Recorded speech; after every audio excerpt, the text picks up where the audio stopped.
We've got chapter 8, section 6, the last section for chapter 8, and we are going to be addressing that Venn diagram and adding stuff in there, but we're going to see how much of it we can build just by looking at it in here because all of it's coming together in one spot now. Okay, so let's start just like we started before because this is going to be everything all together on this slide. Actually, when I said that Venn diagram is the one you're going to want to study from, I was being honest that you are, but it's actually this one that you're going to want to use because we're going to put everything we know on this slide. So let's start with the things that we know to be true of parallelograms. What are some things that we know? Give me one. Daniel. Sorry? Okay, so the opposite angles are congruent. That's definitely one. What else?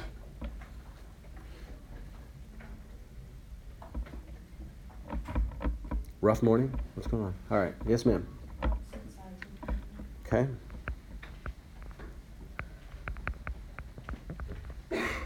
And you're going to want to keep writing it. The more you're writing it, the more it's hitting you, and you're like, okay, I got to process this. Okay, what else? Yes, ma'am.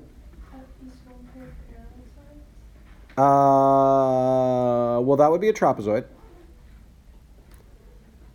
It's not at least one. It's how many? Two. There are two pairs, yeah. So the opposite sides are parallel.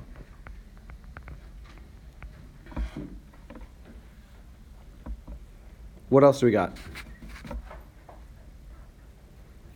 We should at least have two more. Yes, ma'am. The diagonals bisect each other. Good.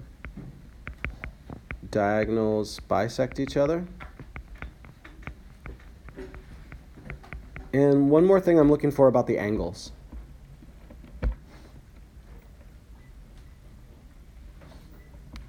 Consecutive angles or something. Good. Consecutive angles are supplementary. Supplementary. Now, this is true for all parallelograms. Every single thing. So this is true for rhombuses, squares, bless you, and rectangles. All those things will be true for all of these things here. So that's why it's in the general group. Now, all of these are an even bigger group of quadrilaterals, right? Everything that we're going to put on this page are quadrilaterals.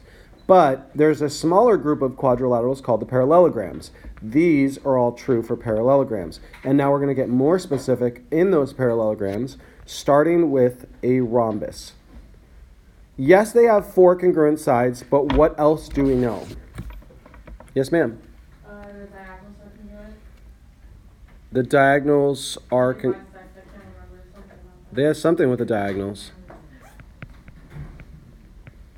There's something with the diagonals, but what is it? Oh, the diagonals make a perpendicular. Good, they're perpendicular.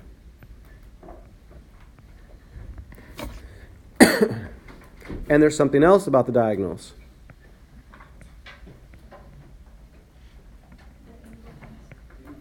Good. The diagonals bisect the opposite angles. Meaning, again, just to clarify what that means, this, this, this, this,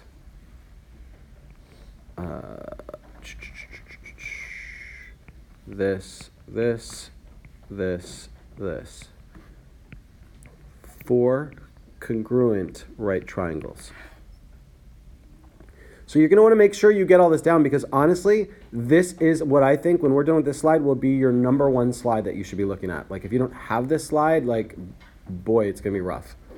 Because people are going to be like, well, what should I study? Like there's a lot going on. But when you can combine it into one slide, that's kind of nice. Let's jump over to the rectangles. Yes, we know that there are four right angles. So right angles.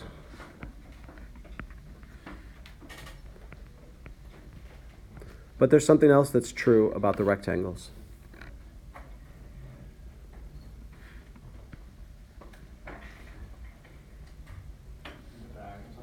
Good, the diagonals are congruent.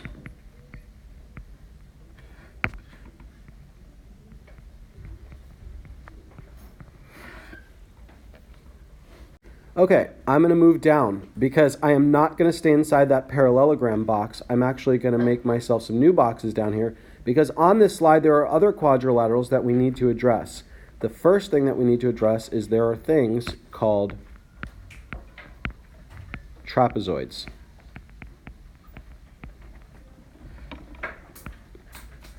It's a quadrilateral, but it's not a parallelogram. How do we recognize a trapezoid? Colette. But like any trapezoid, like that's a special kind. There's something true about every trapezoid. Daniel. Good. Good. Exactly one pair of parallel sides. What are the names of those parallel sides? The base, yeah. Okay, and that's all we really know about trapezoids, except for within trapezoids, we have a smaller group of trapezoids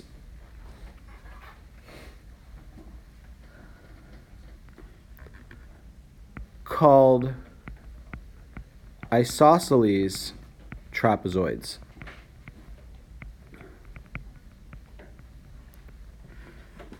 So there's an even more specific type of trapezoid called an isosceles trapezoid. And what's true about an isosceles trapezoid? There should be three things that we know about these things. Yes, sir. Okay, so base angles are congruent. What else?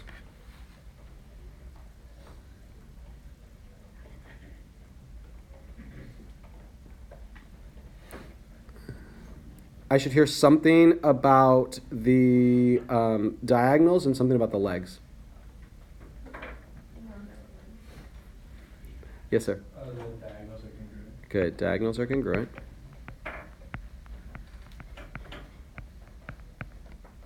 Carson. The legs are congruent. That's what makes it an isosceles trapezoid. Only time that we're going to see that inner circle where the base angles are congruent, the diagonals are congruent, and the legs are congruent is in an isosceles trapezoid. Otherwise, it's just going to be a regular old trapezoid. All right, and the last thing that we need to address, the last shape that we've got, the last polygon that is a quadrilateral, it's not a parallelogram, and it's not a trapezoid, is a kite.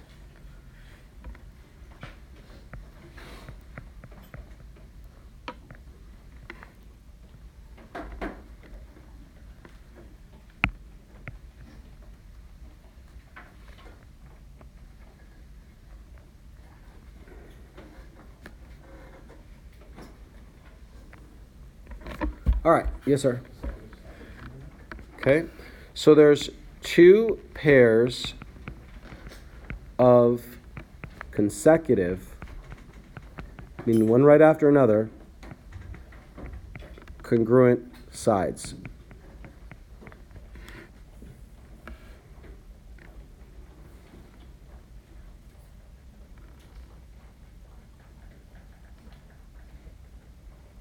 What else do we know? Yes, sir. Okay, so we've got the diagonals are perpendicular. Yes, ma'am? I don't know like how to do it, but when the two congruent sides, like where the two of them meet, both the angles are congruent. Okay, so actually I know what you mean. It's the angles where the non-congruent sides meet. The two non-congruent sides, the ones that are not congruent to each other, where they meet, where the non-congruent sides meet are congruent. So those angles where the non-congruent side meets, those angles are congruent. I'm just going to underline because that's kind of a hard one to remember what the heck we meant. The angles are congruent. but it's the ones where the non-congruent sides meet. Anything else we know about them? Yes, ma'am. Yes, but not for all of them. So the non-congruent angles, the ones that are not congruent to each other, the two that are like that are not on the, they're not the congruent pair, the other pair. Let me just say, let me call it the non-congruent pair of angles are bisected by the diagonals. And that's all we've got for these. Now I say that's all, but that's really a lot when you think about how many things are going on there. In all honesty, I'm going to tell you right now, in addition to the math you have to do, there is a lot of this test that comes directly from knowing this, from this slide. I would say you could do 0 math and still pass this test just by knowing everything on this slide. I'm not saying it's going to get you a great grade. I'm saying you could pass the test just with the information on this slide. Now, you'd still have to apply it. Like, there's going to be situations, well, what do I do with it in this situation now? And that's like the extra stuff.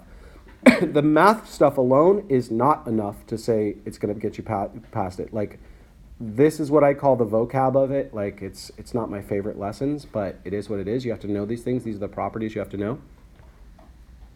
Okay, so this slide, when it's all said and done, is kind of like your one-stop shopping of like, what are all the things I have to know? Now, you still have to be able to apply it, but at least gives you an idea of where you need to be. This will be in the video, so if you need to come back to it, you can.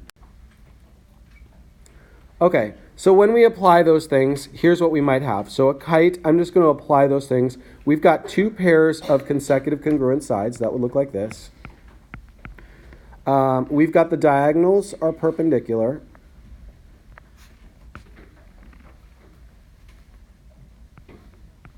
This is just the illustrated version of what we did. The angles where the non-congruent sides meet are congruent, meaning this one is congruent to this one. And the non-congruent pair of angles, those are being bisected. So like this one and this one and this one and that one are being bisected. So that's what we get from a kite. Those are the things that we know about it. Moving on to a trapezoid. So this is just a trapezoid. So all we get is 1 pair of parallel sides. That's it. I'm not doing anything else to this. Why am I not doing anything else to this? Nothing shows me it's an isosceles trapezoid. I don't have it. So everything that I know about it is right there. However, moving over one, an isosceles trapezoid, I know a lot more. I've got the 1 pair of parallel sides. I've got congruent diagonals. Now, I'm just going to draw that with the same color to show they're congruent. Those will be congruent, the whole diagonals. We've got the base angles are congruent, meaning this angle will be congruent to this angle. It does not mean they are bisected. We've got this set of base angles is congruent to this set of base angles. And we have the congruent legs. Wait, when you mean the diagonals are congruent, do you mean like they're all congruent to each other? I mean that the length of this whole line is whatever that is. Like, let's say it's 20 feet long, will be the same as this one right there, 20 feet long. Yes, ma'am? Yeah, so what happens is they do break each other up proportionally, and what she's asking here is that this, the larger piece, in an isosceles trapezoid, not in the other trapezoids, in an isosceles trapezoid, you'll get this that happens. Notice they are not bisecting each other. That is not bisecting. Look at each line. They are not congruent on each side. But the small piece is congruent to the small piece, and the big piece is congruent to the big piece. So that can be useful, but sometimes people get that mixed up and think that's bisected. It is literally recorded in this video, so when you make the mistake, I'll be like, go back to that and watch that video, because that is not what I said at all. It's not bisected. They are just, they have that same proportion. Small piece to small piece is the same as big piece to big piece. Okay. Here is where people start to stress out. Quadrilateral A, B, C, D. So it's a quadrilateral. So it's something on that last slide that we just did has at least 1 pair of opposite angles that are congruent. What types of quadrilateral meet this condition? We're saying, what could it be? So it's definitely a quadrilateral, but let's start naming all the things that it could be, and let's start general and work our way down. Let's start with the big picture and work our way down. Like any name that would fit this. Yes, sir. Parallelogram. So because a parallelogram does have at least one, so it could be a parallelogram. By the way, I used to have issues knowing which ones were like double L's and double R's in parallelogram. But if you think about it, the word parallelogram, those double L's there are the symbol for parallel. If you ever need something to remember. If you're like, wait, how do you spell that? The double L's are like the parallel symbol. Okay. It definitely could be a parallelogram. Let's stay where, like just in the same way that we did our Venn diagram, what else could it be? Let's not go flying all over the place. What else could it be? In the realm of parallelograms, what could it be? Could be a rhombus. A rhombus has at least one set of opposite angles that are. What else? Can it be a kite? Well, let's not go there yet. Let's get. I want to go there. Let's address that in a minute. Let's stick with the parallelograms because I just don't want to bounce back and forth so we don't miss it. I'm trying to logically go through things. Could be a square. Okay, could be a square. Anything else it could be? Yes, a rectangle. Now let's move. So that kind of covers all of our quadrilaterals that are parallelograms. Now let's go down to, as you were saying, the kites. Could it be a kite? Yes, because a kite does have one pair of opposite angles, so it could be a kite. It doesn't have more than that, but it's got one pair of opposite congruent angles. What else?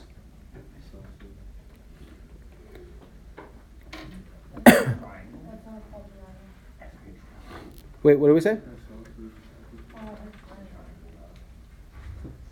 Are we going with isosceles trapezoid? Okay. Okay, good. I'm glad. Let's talk about this. I feel like it's very easy to jump on board with these and be like, of course it does. Draw a picture if you need it. Remember, it asked about opposite angles. In this case, it's the base angles that are congruent, not the opposite angles. So we cannot include the trapezoids of any kind. Not the trapezoids, not the isosceles trapezoids. Wait, I don't get why. They have opposite angles that are congruent. These angles are congruent? Oh. Yes, ma'am.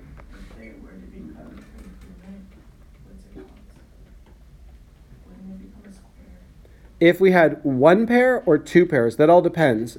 Listen, as soon as we get two pairs of opposite angles that are congruent, now we're in parallelograms. If we had only one pair that is congruent, well, now we're in the realm of kites. So we have to kind of see, well, what do I have? It could be all those other things, but it could not be a trapezoid. As soon as we pick up one pair, it could be anything on the right. As soon as we pick up two pairs, we lose kite. It's not kite then. So we have to kind of go through, well, what else do we know about it? So if you are asked questions like this, you cannot get more specific like that. That's all we know. That's all they told us. So it could be any one of these. All right. What is the most specific name for quadrilateral A, B, C, D?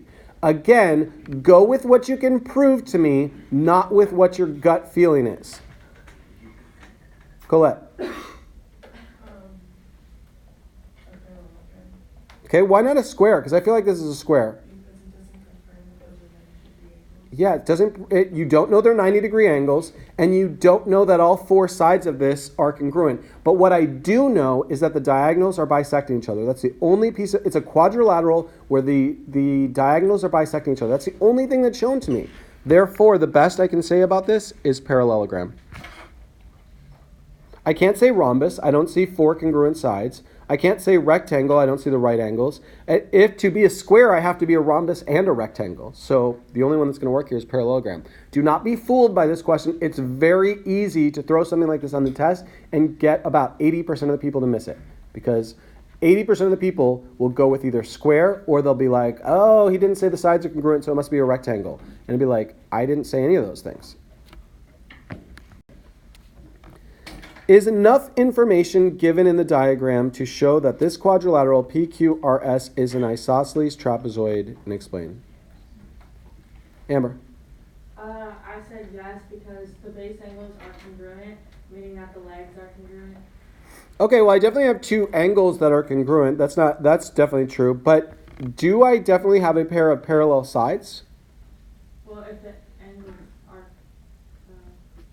You're not wrong, by the way, but let's interpret that there's more than just base angles going on there. 74 and 106 or something. So together, you both are right. So check it out. Here, I definitely know that those red lines are parallel because these two are supplementary. Therefore, the only way that happens if these two are parallel. This is definitely a trapezoid, and the base angles are congruent. Therefore, it is an isosceles trapezoid for sure. The last angle would have to be 106. There's no option in it. So yes, there is to say it's an isosceles trapezoid. But I would need to talk about things being parallel, and I would need to talk about base angles being congruent.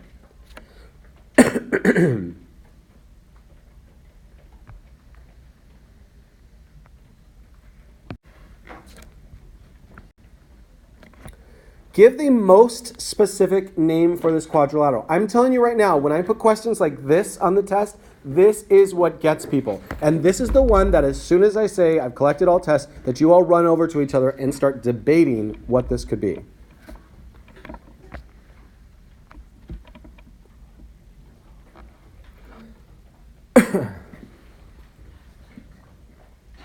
Yes, ma'am. Is it a kite? Yep. So why? Because the consecutive sides are congruent to each other. It's a quadrilateral with two pairs of consecutive congruent side, which meets that definition of what we have for a kite.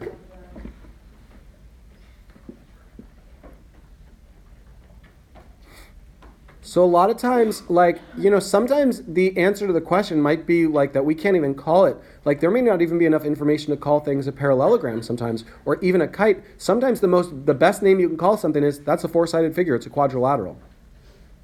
So don't worry if you can't get more specific. If you know the rules, then you're just going to compare it to the rules that you know and go, well, what does this have? Like, which one of these things does it match? Give the most specific name for the quadrilateral. When they're referring to the 75, 80, 62, what they're referring to are these things right here. This line is 75. This line is 62. This line is 64. This line is 80. Yes, ma'am. Okay, how did you know it was a trapezoid? Okay, there's exactly one pair of parallel sides. Why not an isosceles trapezoid?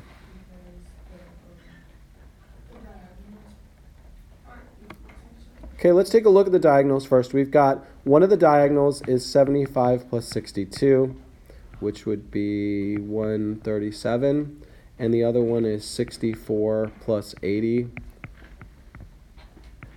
which is 144. They're definitely not congruent diagonals. Therefore, this is not an isosceles trapezoid. The best we can do is trapezoid.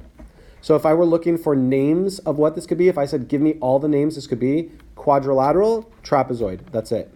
It could be a quadrilateral, it could be a trapezoid. Those are only things. Trapezoid is more specific, and that's the better name for the two. You always want to be more specific, give the most specific name. But if it said give all the names, then you got to list everything.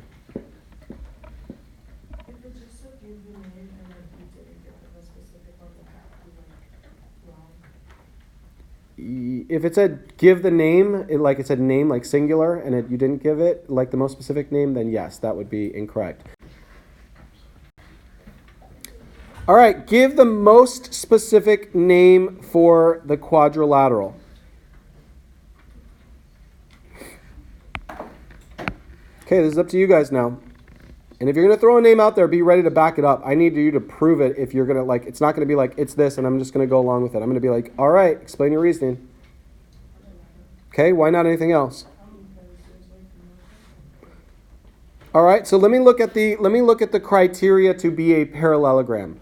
is it's got to have opposite sides that are congruent. It's got one set of opposite sides are congruent, but remember, one of the options was to say that one set of sides is both opposite and parallel. But I can't show it's both opposite and parallel. I don't have that.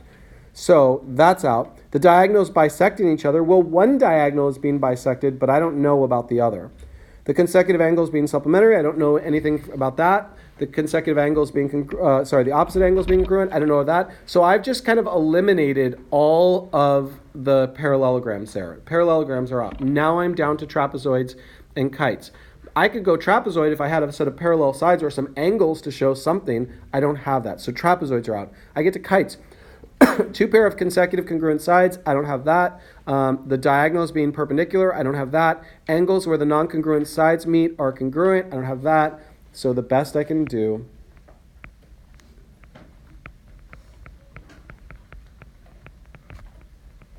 quadrilateral. It's the best I can do. There's a bunch of information there, but none of it will lead me to where I want to go. Yes, sir? I'm assuming the question wouldn't say give the most specific name for the quadrilateral. Why not? I don't know, just kind of. I mean, the only way that I could make this even a little more complicated is give the most specific name for the polygon. You know what I mean? But I feel like that gives it away. Like, actually, I think by saying give the most specific name for the quadrilateral is harder than saying polygon. If I say polygon, it forces you to think of all the different names of shapes. Where if I say give the most specific name of the quadrilateral, well, then you're like, oh, well, it's probably not quadrilateral. It is quadrilateral. It would be like if I said give the most specific name for this human, and you knew nothing about that person, you couldn't tell whether they were a boy or a girl, you didn't know anything about them, you'd just be like, it's a human. That's the most I know. That's like a trick question. Yeah, it's like, It's not that tricky. I mean, that's all of these things are quadrilaterals. Everything we learned are quadrilaterals. It doesn't meet any of the conditions, so the best I can call it is a quadrilateral.